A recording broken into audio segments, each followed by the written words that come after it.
इस आंदोलन को हम बाकायदा और पूरे नियमों के साथ आगे लेके जाएंगे। जो हमारे इस आंदोलन की मांग है वो रास्त मांग है, वो 100% सच मांग है और पूरी की जा सकती है ऐसी मांग है कि हमारी लड़ाई किसी पुलिस प्रशासन से नहीं होती। हम कहते हैं कि जब जब सरकार डरती है पुलिस को आगे करती है। असल दोष तो इस सरकार में है, इस प्रशासन में है, जो हमारे नागरिकों के सवालों को सुन के ही नहीं लेना चाहिए।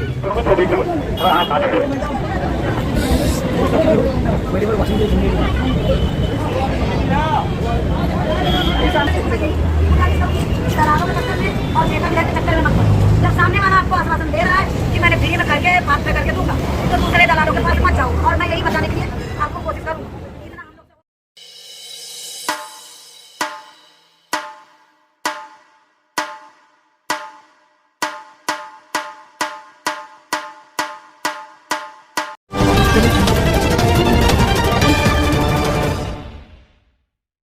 हमारे heart of Mumbai news channel को सब्सक्राइब करें और बेल आइकन दबाना ना भूलें। मीठी नदी के विस्तारण के प्रकल्प का है, इसको धारावी पुनर्विकास की योजना से क्यों जोड़ा जा रहा है, ये बताइए। मिट्टी नदी विकास प्रकल्प की जो लैंड धारावी में आती है वो लैंड धारावी नोटिफाइड एरिया का पार्ट है, और जब वो धारावी नोटिफाइड एरिया का भाग है वो विषय धारावी रीडेवलपमेंट प्रोजेक्ट का आता है, और संबंधित अधिकारी उनके नोटिफाइड एरिया में जो भी प्रोजेक्ट चालू है उसकी जानकारी संबंधित अधिकारियों से ले सकते हैं, उनके साथ मीटिंग कर सकते हैं, उनको उसके बारे में निर्देश दे सकते हैं। इसके लिए हमने जो 6 तारीख को मोर्चा आयोजित किया था वो म्हाडा कार्यालय पे आयोजित किया था, और हमारी जो मांगे हैं उनका लेटर भी म्हाडा में दिया था। यापुढे तुम्ही आंदोलन करताय आणि त्यांनी दडपण्याचा प्रयत्न केला, तुम्ही काय करताय? यापुढे जे आम्ही आता घोषित केलेलं आहे की 6 तारखेच्या आंदोलनामध्ये जो प्रकार झाला की पूर्वनियोजित आंदोलन असून आम्ही त्यांना ह्याची पूर्वकल्पना दिलेली असून पण पोलिसांनी आंदोलन रोखलं, आंदोलनकर्त्यांना पोलीस स्टेशनच्या ताब्यात ठेवलं। मला स्वतःला वेगळ्या पोलीस स्टेशनमध्ये शाहूनगर पोलीस स्टेशनमध्ये दाखल करण्यात आलं होतं आणि बाकीच्या सगळ्या नेत्यांना 90 फीट पोलीस स्टेशनमध्ये ठेवण्यात आलं होतं। यापुढे जे आम्ही संबंधित अधिकाऱ्यांना पत्र दिलेलं आहे प्रशासनाला, त्यामध्ये आम्ही उल्लेख केला आहे की 11 तारखेला हे पत्र त्यांना आम्ही देऊ। 16 तारखेपर्यंत जर आम्हाला ही संयुक्त बैठक त्यांची मिळाली नाही तर आम्ही 16 तारखेनंतर आमचं बेमुदत धरणे आंदोलन आणि उपोषणाला बसू आणि आमच्या मागण्या पुढे ठेवू। ये जो बीते 2 दिनों में ये जो घटनाएं हुई है घर गिरने की या दीवार गिरने की, उसके बारे में आपका क्या कहना है और क्या प्रशासन से मांग है? राजीव गांधी नगर एक ऐसा स्ट्रक्चर है जो खाड़ी पे बसा हुआ स्ट्रक्चर है। ये घर ऐसे हैं जो कुछ ही सालों में बने हुए भी कुछ घर है, जो अभी घर गिरे वो 15 से 20 साल पुराने घर होंगे। इसके लिए महानगर पालिका ने जो घोषित इस प्रकल्प को किया है वो किया है वाइटल पब्लिक प्रोजेक्ट, यानी कि इन घरों की जल्दी से जल्दी लिस्ट लगा के जाए और इन घरों को प्रायोरिटी बेसिस पे अलॉटमेंट दिया जाए।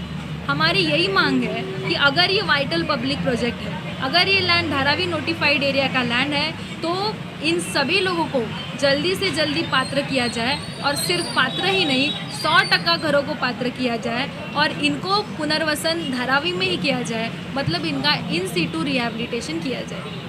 बीते दिनों आपके द्वारा किए गए आंदोलन को जो प्रशासन द्वारा रोका गया है, उसके बाद आप लोगों का अगला कदम क्या होगा? अगला कदम हमारा ये होगा कि 6 तारीख को जो हमारे साथ हुआ, जो हमारे आंदोलनकर्ता नेता थे, खुद मुझे एक अलग पुलिस स्टेशन में अकेली को बैठाया गया था, शाहूनगर पुलिस स्टेशन।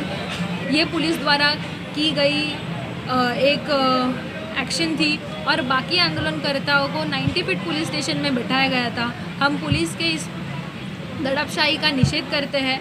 हम 11 तारीख को संबंधित सभी अधिकारियों को धारावी पुनर्विकास प्रकल्प के मुख्य कार्यकारी अधिकारी श्रीनिवासन जी, सहायक मनपा आयुक्त, मुख्यमंत्री, इन सबको एक लेटर देने वाले हैं। और 16 तारीख तक अगर हमारी जो डिमांड थी 6 तारीख की कि हमें श्रीनिवासन जी DRP के CEO जो है और मनपा के AMC इनकी जॉइंट मीटिंग चाहिए। उन्होंने हमें रीज़न दिया था कि उसके लिए एक प्रोसीजर है, अगर प्रोसीजर है तो प्रोसीजर फॉलो करो। यहाँ की गरीब जनता, यहाँ की मेहनतकश जनता अगर मोर्चा निकाल रही है और उस मोर्चे को आप रोक लगा रहे हो और प्रशासन करके आप अगर इतने उदासीन हो तो हम आपसे क्या सवाल पूछे।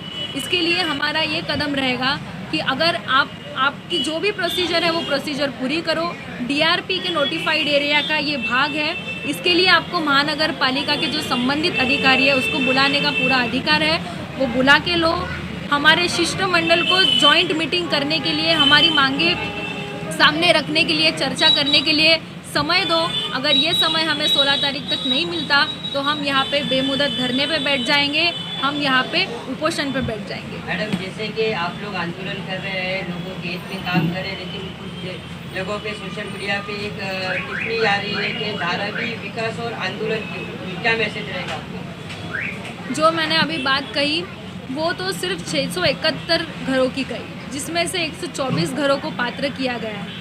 मतलब पात्रता का जो रेट है वो 20% है, 80% घरों को अपात्र किया गया है। ये जो धारावी है इसमें करीब 12 से 15 लाख घरों के स्ट्रक्चर हैं। आने वाले दिनों में अभी डीआरपी का टेंडर जो है, जो अदानी को मिला है, इसके खिलाफ भी धारावी बचाओ आंदोलन ने पुकार दी थी कि अदानी हटाओ और धारावी बचाओ, क्योंकि आने वाले समय में भी धारावी के जो इतनी भारी संख्या में घर है, जो गरीबों के घर है, जो मेहनतकश जनता के घर है, घर हमारे जीवन की पूंजी होती है, वो पूंजी को ये जो पूंजीवादी सरकार है वो छीनने का काम करेगी।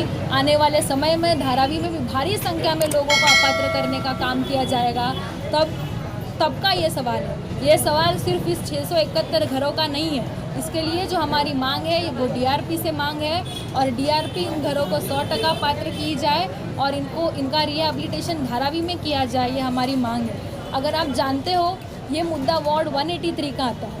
वार्ड 183 में शताब्दी नगर का मुद्दा अगर आप देखोगे 871 घरों का, तो पिछले 9 साल से वो प्रलंबित विषय है। वहाँ के 271 घरों को शुरुआत में 18 माले के टावर में घर दिया गया था। उसके बाद वहाँ पे जो पेंडिंग अभी 635 कुछ घर है, उनकी अभी भी पात्रता निश्चित ही नहीं हुई है। 22 माले के 2 टावर बनके पीएमजीपी कॉलोनी में खड़े हैं। 660 खाली घर वहाँ पे अभी फ़िलहाल अवेलेबल है पीएमजीपी कॉलोनी में, लेकिन शताब्दी नगर के घरों को भी वहाँ पे अलॉटमेंट नहीं मिल रही। ये भी विषय डीआरपी के अंतर्गत आता है। बार बार वहाँ के डिप्टी कलेक्टर से हमने मीटिंग की है, पत्र व्यवहार किया है, वहाँ के सीडीओ के साथ हमने बात की है, लेकिन उनके मार्फत इसका ज़ीरो फॉलोअप आता है। 6 तारीख के मोर्चा में शताब्दी नगर के भी लोग शामिल थे, उनका भी ये सवाल है। और ये जो हमारी मांग है, इस मांग में शताब्दी नगर के भी लोग हैं। जे क्लस्टर जो आता है उसमें अशोक मिल जैसी लैंड आती है, उसके मुद्दे पे भी शेतकरी कामगार पक्ष ने बार बार मुद्दा उठाया है। इसके लिए ये लड़ाई राजीव गांधी नगर के 671 घर की नहीं है, बल्कि ये लड़ाई पूरे राजीव गांधी नगर की, इस पूरे वार्ड 183 की और धारावी के पूरे ऐसे 7 वार्डों की, पूरे धारावी की और धारावी के लोगों की लड़ाई है। ये डीआरपी से हम मांग करते हैं कि ये जो प्रलंबित मुद्दे डीआरपी के अंदर आते हैं, इसका प्रायोरिटी बेसिस पे विचार किया जाए। यहाँ के कुछ स्ट्रक्चर अभी कल के तारीख में गिरे, 6 घर वहाँ पे गिरे, ये भी नोटिस प्राप्त घर है। इन नोटिस प्राप्त घरों को आप तुरंत पात्र करो और धारावी में इनको घर दो, ये भी हमारी मांग है। 16 तारीख तक अगर हमें जॉइंट मीटिंग नहीं मिलती तो हम यहाँ के नागरिकों के साथ शेतकरी कामगार पक्ष के मार्फत बेमुदत धरने पे बैठेंगे और अनशन करेंगे।